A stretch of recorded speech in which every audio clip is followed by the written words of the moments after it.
Булар көзгө карабайт, негизи кишинин көзүнө карабайт. Ошоңо да заниматься этебиз, адамдын көзүнө каратыш үчүн дагы.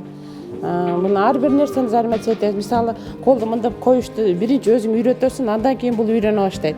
1-2 күн занимация этебиз, андан кийин анан бул үйрөнө баштайт да. Аман. Аман, давай. Вот так. Вот так. Смотри. Ой. Тур. Кана. Покружись, Аман. Покружись. Молодец. Аманбай учурда 6 жашта. 6 айга толгондон тарта дарыгерлер тарабынан аутист деген диагноз коюлган. А бирок ата-энеси бул илдетти кайдан дарылантууну билбегендиктен бала 4 жашка толгондо гана Борбор калаада жайгашкан жеке менчик аутизм менен алектенген бейтапканага кайрыла баштаган. Бүгүнкү күндө алар баласы Аманбайды сырткы дүйнөдөн оолактап, өзү менен өзү болуп, ичтен саруу байымга салган бул илдет менен күрөшүүнүн үстүндө. Андан кийин 2 жашыга чейин үйдө эле караганбыз. 2 жаштан кийин врачтарга барып дарылай баштадык. Мен өзүнчө чуудан күтө бергенмин, бир жерден дары болсо эле балам сүйлөп кетет деп 3 жашка толду, андан кийин 4 жашка толду. Ошентип жүрүп бердик. Обычный садиктерге беребиз. Бир жумада кайра чыгарып берет. Муктабар айымга баласынын мындай дартка кабылганы абдан оор сокку болгон. Баласы 2 жашында 8 айлык баладай жүрмөлөп, сүйлөй албай аны кароо дагы бир топ оор болгонун эскерет. Жана дагы баласын балдар бакчасына дагы алышпайт дейт. Айласы кеткен эне акыры баласын Борборго алып келген. Кыргызстан боюнча ВОЗдун статистикасында 160 баланын ичинен бир бала аутист болуп төрөлөт деген маалымат бар.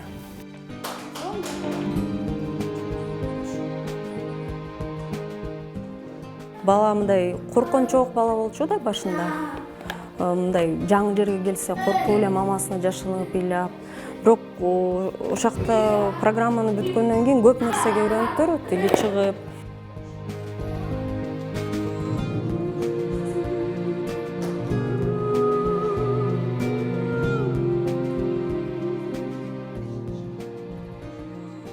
Бүгүнкү күндө дүйнөлүк статистика боюнча 10 миллион адам аутизм дартына кабылган. Бул илдет ааламга жөргөмүштүн желесинде жайылып бара жаткан маалда адистер 2 апрелди дүйнөлүк аутист балдарга көңүл буруу күнү катары белгилешкен. А бирок азыркы мезгилге чейин аутизмдин эмнеден келип чыгаарына медицина так аныктама бере албай келет. Дарттын негизги белгилери болуп, адамдагы туубаса түнтүк, коом менен аралаша албай, ал тургай акыл эси жана дүйнө таанымы жөнөкөй адамдардыкынан алдаганча айырмаланары айтылат. Анткени менен айрым учурда аутист балдардын арасынан Эйнштейн сыяктуу генийлер, акылман инсандар дагы чыгышы мүмкүн дейт дарыгерлер. Оюнду ойлоп таап алып, ошо менен алек болошо менен ойношот да.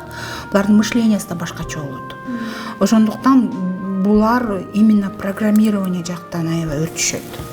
Аутизм маселеси бир гана чет элде эмес, биздин өлкө ичинде да курч көйгөйгө айланып келе жатканын адистер коңгуроо кагып келишет. Көп учурда ата-энелерде аутизм тууралуу маалымат аз болгондуктан балдарына туура эмес мамиле жасап, дартты андан ары курчутуп алуусу мүмкүн. Мындан улам кокустан балаңызда аутизмдин белгилери байкалса, дароо дарыгерге кайрылууңуз кажет. Алар төмөндөгүчө. Биринчиден бала өзүнүн атына реагировать этпейт.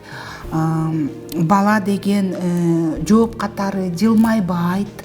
Биз кичинекей чагында көбүнчө ойнойбуз го, атынан айтып сүйшү депчи, ошондойго эч кандай жылмай түрүндө жооп бере албайт да.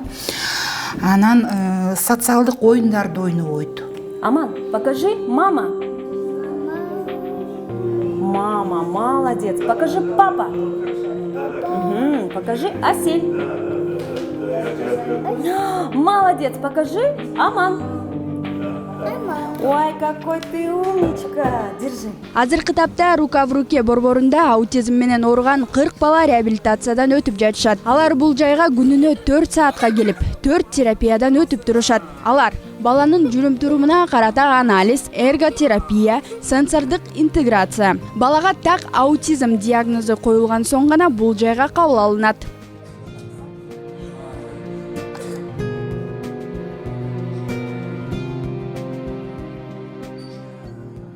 Биякта аба методикасын колдонушат. Дагы Джаспер деген жаңы. Биз 10дон ашык терапевттер ошо үйрөнүштү ыкмаларын.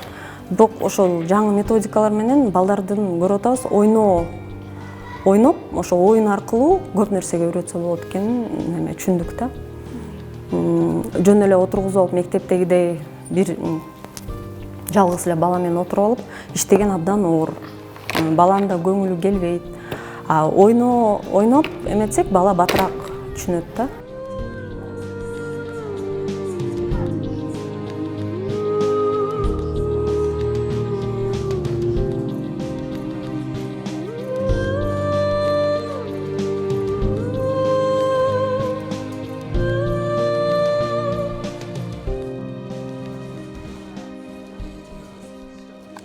Семья ребенок деген программа бар. Ата-энелерди үйрөтөт, ушу баласы менен кантип иштеш керегин үйрөтөт да. Анан эси ата-энесинин чөнтөгүнө жараша эч кандай бир занятияларга алып бара албаса, анда ал өзүнүн үйүнөн иштеши мүмкүн да.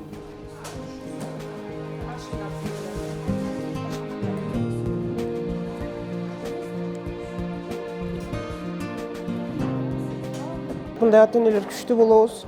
Просто азыр неге мындай болуп кеттим билбейм өзүм да. Негизи ушундай балдары бар ата-энелерге айтып кетерим, аракет кылышыбыз керек, баланы коомго кошушубуз керек негизичи. Эгер баланы коомго кошпой беките берсек, кийинки биздин келечегибиз ушундай балдардын колуна калып атат да.